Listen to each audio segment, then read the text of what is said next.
Hello，各位觀眾，我叫吳炳聰，我係一位喺加拿大讀 high school 嘅鋼琴家。今晚呢，我哋有一首非常之特別嘅歌仔，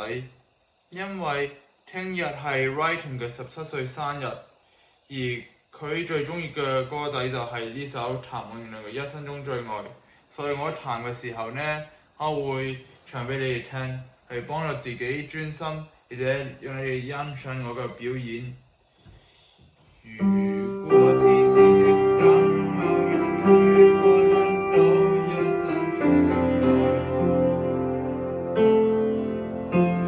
誰介意你我這兩條路完全意外不停在迷茫，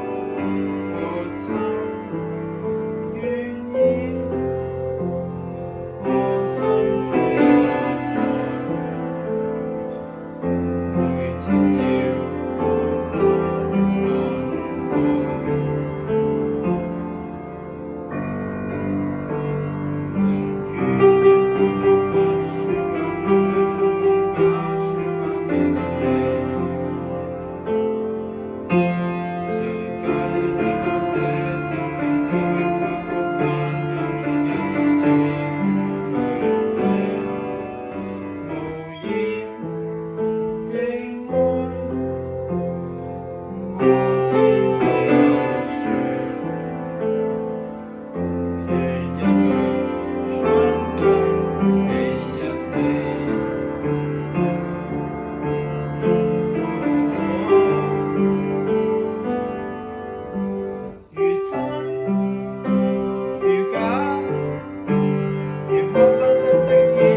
多謝大家，祝 Writing 生日快樂！